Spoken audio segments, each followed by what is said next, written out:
Je voudrais parler de l'unité de l'Église. L'unité dans l'Église. Elle est nécessaire et indispensable. Le pasteur a eu la révélation qu'il y a un mur avec une grande fissure. Et une main est venue toucher le mur qui s'est solidifié, qui s'est unifié. Et c'est ce que le Seigneur veut faire avec son Église. Au sortir de ces temps de fermeture des cultes, ce que le Seigneur attend de son Église, c'est que nous soyons plus unis. Que nous soyons davantage unis pour la même cause, unis en esprit et unis dans l'action, pour l'agrandissement du royaume de Dieu.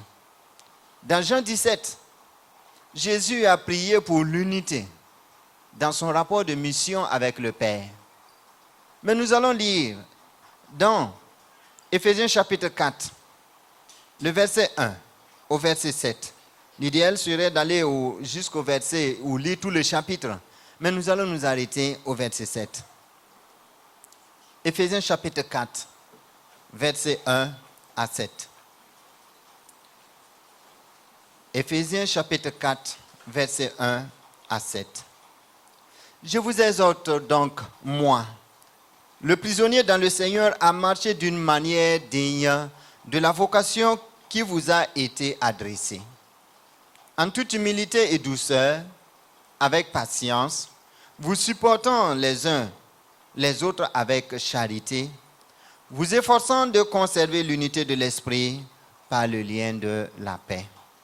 Il y a un seul corps et un seul esprit, comme aussi vous avez été appelés à une seule espérance par votre vocation.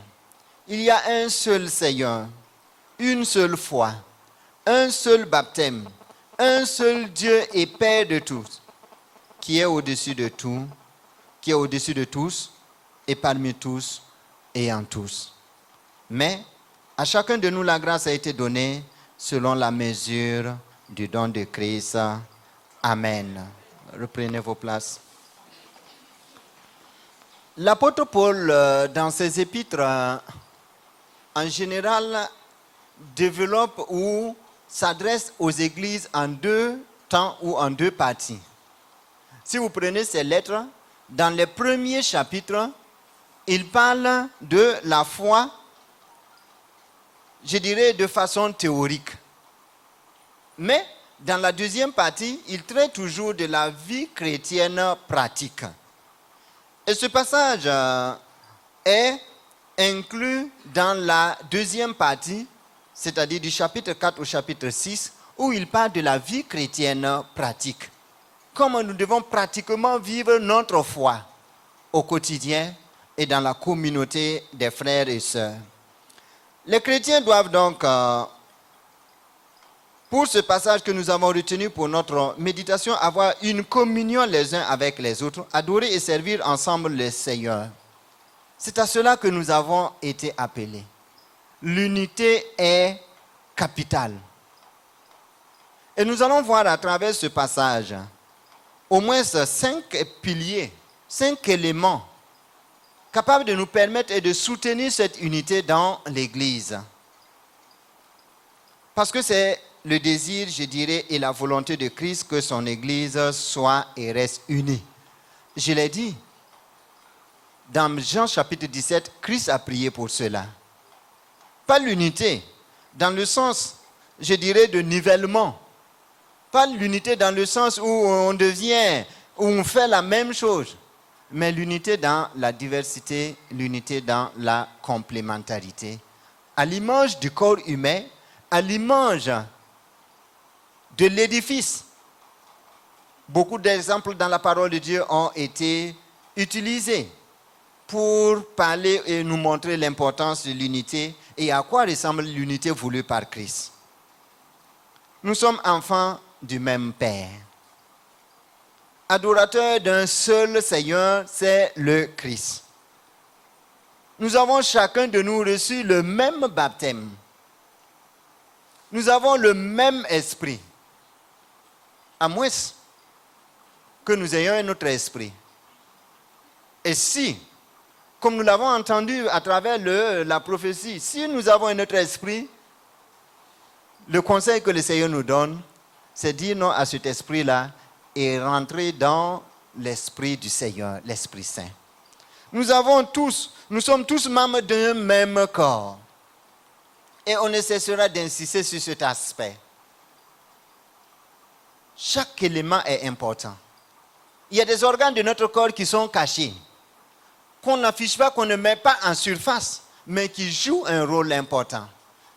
Et j'ai l'habitude de demander, je n'ai jamais vu mon cœur, je ne sais pas comment les viscères sont placés à l'intérieur, mais chaque élément à l'intérieur joue un rôle spécifique pour que je puisse me dire être vivant. Nous avons une seule foi. Et Romains nous dit que la foi vient de ce qu'on entend et ce qu'on entend vient de la parole de Dieu. Ces éléments qui participent à l'unité, qui témoignent de l'unité que nous avons en Christ, doivent être conservés à travers les 5 colonnes que je nous propose d'examiner à travers ce passage. Première colonne ou premier pilier, là, c'est l'humilité. Que l'humilité nous fasse regarder les autres comme étant au-dessus de nous-mêmes. L'humilité permet de créer et de garder et de soutenir, d'entretenir l'unité. Que personne parmi nous n'ait une très haute opinion de lui-même. Si nous voulons rester unis, nous devons être humbles, à l'image de Christ, qui n'a pas regardé, comme nous disent les Écritures, comme une proie à arracher. Son égalité avec Dieu, descendre parmi les hommes pour connaître nos conditions, marcher parmi les hommes, afin de conclure une alliance entre lui, entre Dieu et toi et moi. L'humilité, quelqu'un l'a dit, c'est la beauté de la sainteté. Et l'humilité nous amène à reconnaître la dignité et la valeur de l'autre. Quand on est orgueilleux, on se voit au-dessus des autres. Mais quand on est humble, on sait que Dieu a placé l'autre à côté de moi pour étendre mes limites. Et nous connaissons toutes et tous cette histoire de l'éléphant et du rat. Où l'éléphant a dit, je n'ai pas besoin du rat. Et le rat a dit, on a toujours besoin d'un plus petit que soi. Jusqu'au jour où l'éléphant a été pris dans un piège. Avec sa force, l'éléphant ne pouvait pas se débattre. Et le rat passait par là et dit, est-ce que je peux vous être utile? Et l'éléphant dit, dans cette situation, je ne peux qu'accepter ton offre. Et les rats sont venus, ont rongé le filet et l'éléphant a recouvré sa liberté. L'humilité doit nous pousser à reconnaître la valeur que Dieu a placée dans l'autre. L'humilité est indispensable à l'unité. L'humilité est le secret de l'harmonie. C'est, comme je le disais, la beauté de la sainteté. Nous ne pouvons pas dire que nous sommes et nous appartenons à Dieu sans cette humilité. Et les disciples, on pouvait dire qu'on les reconnaissait pour avoir été avec le Christ.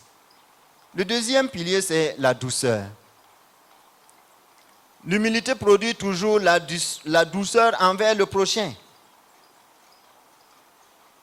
En faisant preuve d'humilité intérieure, ce qui nous amène à la douceur les uns vis-à-vis des autres et nous pousse dans cette douceur-là à nous soumettre les uns aux autres. Et hier, le pasteur a donné un exemple de quelqu'un qui avait demandé la douceur, la patience à l'Éternel. Et pour le prouver, il a payé son lait et il a déposé. Quelqu'un est venu lui dire, est-ce que le lait là t'appartient? Et il a dit, oui, c'est mon lait. Et la personne a chuté le lait pour renverser. S'est levé pour fermer les poings et Dieu a dit, rappelle-toi, tu m'as demandé quelque chose, je te l'ai donné. Et il a baissé ses bras. C'est dans l'épreuve que nous allons savoir que nous pouvons développer et laisser le Saint-Esprit développer ce fruit de la douceur en nous. Soyons doux les uns envers les autres pour conserver l'unité. Ce n'est pas évident que tout ce qu'on nous fera sera toujours agréable. mais soyons doux comme notre Père. L'autre élément, le troisième pilier, c'est la patience. Paul nous appelle à exercer la patience les uns envers les autres, les unes envers les autres. Dieu use de patience envers moi et envers toi. De même, nous devons être patients.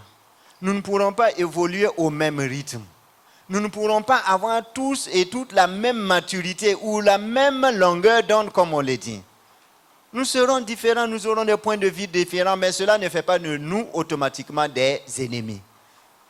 Que nous puissions être patients, supporter les autres, accorder comme Dieu nous accorde le temps à l'autre de changer.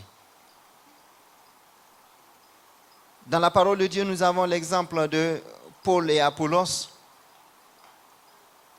Ils étaient différents, mais ils ont travaillé ensemble dans le royaume pour l'agrandissement du royaume de Dieu. Quatrième pilier, c'est le support mutuel. La patience, et vous verrez tous ces éléments sont interconnectés parce que pour que l'édifice tienne, il faut une interconnexion entre ces éléments. La patience nous amène à accepter le plan de Dieu pour toutes choses, sans murmurer ni douter. Que celui qui est fort supporte celui qui est faible, nous dit la parole de Dieu. Soyons patients et attendons. D'habitude, je dis, on ne peut pas planter un arbre aujourd'hui et s'attendre à ce que demain, l'arbre porte des fruits. C'est vrai qu'il y a des variétés précoces qui même, comme les papayers dehors, collés au sol, commencent à porter des fruits. Mais ce n'est pas du jour au lendemain. Nous devons nous supporter mutuellement. Être indulgents les uns envers les autres. L'unité nécessite de savoir communiquer, de partager. Parce que souvent, c'est le déficit de communication qui amène qu'on ne supporte pas l'autre. On juge des réactions, on juge des comportements. Alors que nous savons que même dans le regard, nous sélectionnons. Nous pouvons croiser quelqu'un croyant que cette personne nous a vus, pourtant son regard nous a croisés, mais la personne même ne nous a pas vus. Et même dans l'écoute, nous sélectionnons. Et même dans la compréhension, nous pouvons entendre et ne pas comprendre de la même manière. C'est pourquoi nous devons communiquer toujours.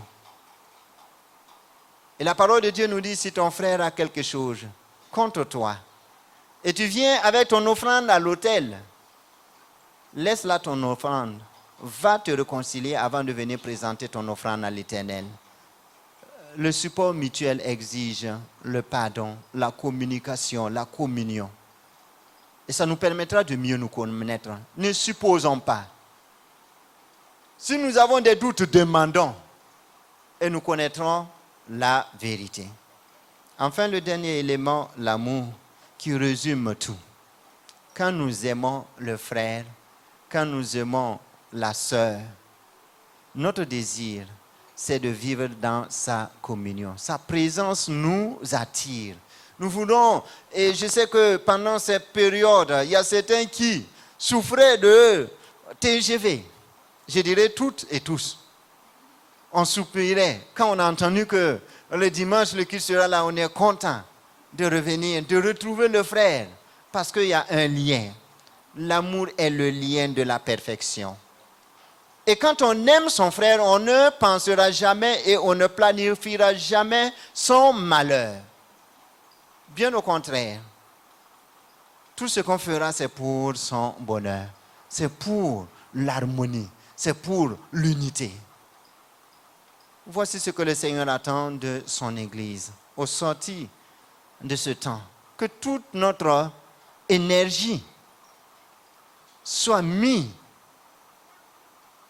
au profit du roi des rois pour travailler à l'unité. Hier, j'ai été interpellé. Et le pasteur disait qu'il y a des gens il a vu des gens qui viennent avec des pierres. Arrivé à l'église, on laisse les pierres dehors. On rentre à l'église. On dit c'est fini. À l'église, on est frères, on est sœurs. Mais quand on quitte l'église, on reprend sa pierre. Brisons ces pierres-là. Ne les reprenons pas. Hier, on a prié pour ça. Si nous voulons être unis, nous devons être dans l'amour, pas dans la haine. Si quelqu'un nous a fait quelque chose qui nous a blessés, allons vers cette personne. Et nous allons comprendre que parfois, nous avons placé haute la barre. Et nous allons comprendre que ce n'était pas de façon intentionnelle que la personne a voulu nous blesser. Nous reprenons sur de nouvelles bases. Et nous voulons que Christ se reconnaisse dans son Église, à TGV, par l'unité. Si nous sommes unis, Dieu même reconnaît l'importance de l'unité à la tour de Babel. Dieu dit, puisqu'ils sont unis, puisqu'ils ont la même idée, puisqu'ils parlent le même langage, tout ce qu'ils décideront de faire, ils vont réussir à le faire. Si nous avons le même esprit, si nous sommes unis, si nous mettons de côté ce qui nous divise, nous serons plus que vainqueurs par celui qui nous a aimés. Ce n'est pas le fait d'un hasard que tu sois là. Peut-être certains ont quitté d'autres assemblées pour être à TGV. Ce n'est pas le fait d'un hasard. Le Seigneur veut que dans l'unité, nous travaillions à l'agrandissement de son royaume. Mettons de côté les bords politiques. Mettons de côté les différences, je dirais, socio-économiques. Et main dans la main, unis, travaillons à la cause du royaume de Dieu. Que le Seigneur nous donne chacun à travailler à l'unité dans le corps. Que nous puissions renoncer à ce qui en nous constitue des éléments de fissure dans le mur. Et que nous puissions travailler à l'unité, à la gloire de Dieu. L'unité, en conclusion, le but de l'unité dans l'Église, c'est pour que nous prenions tous la stature et nous parvenions à la stature parfaite de Christ. C'est unique que les brins ou le bois attisent le feu. C'est unique que le bâtiment que nous voyons, les éléments sont unis, c'est pourquoi le bâtiment tient. C'est unique que le corps peut se mouvoir. Et Dieu veut voir la même chose dans son Église. Nous ne sommes pas appelés à faire toutes et tous la même chose, mais dans la complémentarité, dans l'amour, dans le support mutuel, dans la patience, dans la douceur et dans l'humilité. Tous et toutes pour la même cause, le royaume de Dieu. Que le Seigneur nous bénisse et que le Seigneur nous garde unis et que chacun travaille de tout son cœur à cette unité dans le corps de Christ pour la gloire de Dieu. Amen.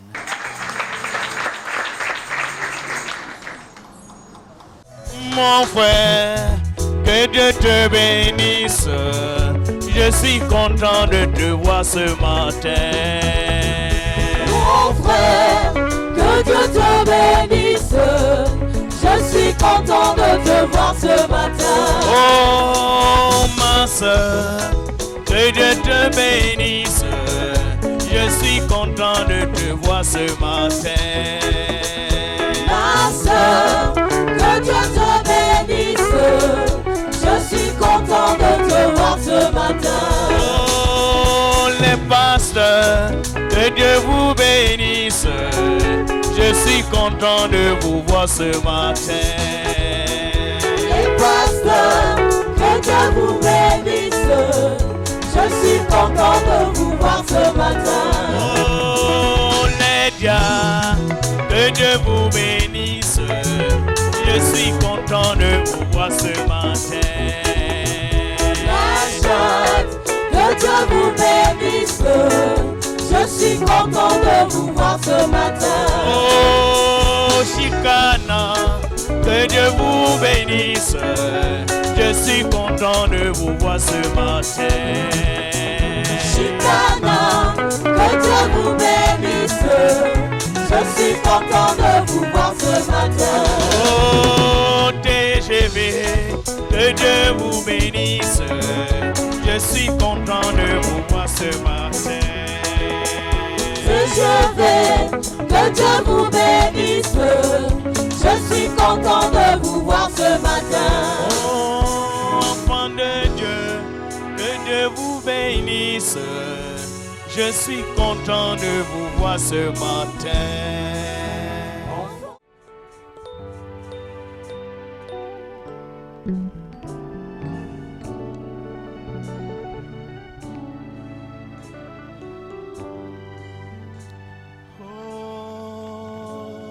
Nous t'adorons, Éternel des armées, tu es saint, saint, saint. Nous t'adorons. Nous t'adorons, Éternel des armées, tu es saint, saint, saint. Nous t'adorons. Nous t'adorons, Éternel des armées, tu es saint, saint, saint. Chantons Jésus, Jésus, Jésus, Jésus, le nom qui est au-dessus de tout nom. Alléluia. Jésus, Jésus, Jésus. Jésus, celui qui a tout payé à la croix pour toi. Nous t'adorons, Éternel des armées, tu es saint, saint, saint. Nous t'acclamons. Nous t'acclamons, Alléluia. Nous t'acclamons, Seigneur, parce que tu es le Dieu vivant. Celui qui a combattu pour mon frère. Celui qui a combattu pour ma soeur. Celui qui a combattu pour TGV. Celui qui a combattu pour les pasteurs.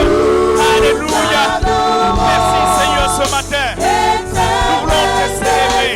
Parce que tu es digne d'élévation et d'acclamation. Et ton peuple t'acclame ce matin, Seigneur. Merci, Seigneur. Alléluia. Acclamons. nous t'acclamons, Éternel des armées, tu es saint, saint, saint. Oh, nous t'acclamons.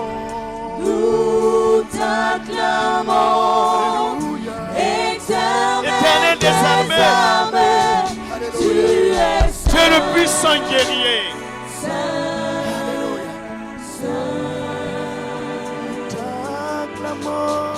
nous t'acclamons, Éternel des armées, tu es saint, saint, saint. Tu es saint. Et par ta sainteté, tu nous fais la grâce d'être en ce lieu ce matin. Nous allons te dire merci. Il a suspendu la terre dans le vide, auquel mystère, c'est mon Dieu qui la tient dans sa main. Tous les jours et les années de ma faible destinée, et c'est mon Dieu qui la tient dans sa main. Je suis dans sa main, je suis dans sa main. Sa grâce est nouvelle chaque jour, soir et matin. Et dans son amour, il me tient toujours, me protège de tout piège par sa forte main. Quand le diable par le doute veut m'écarter de la route, que me guide par sa sûre main.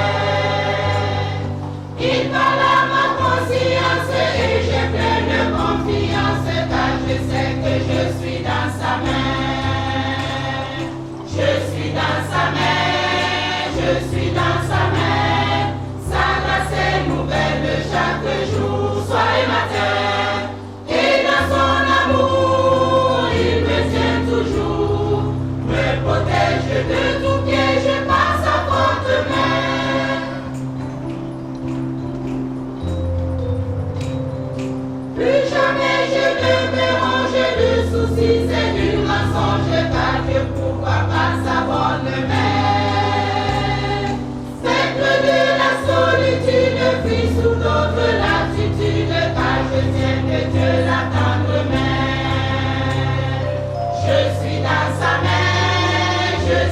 dans sa main.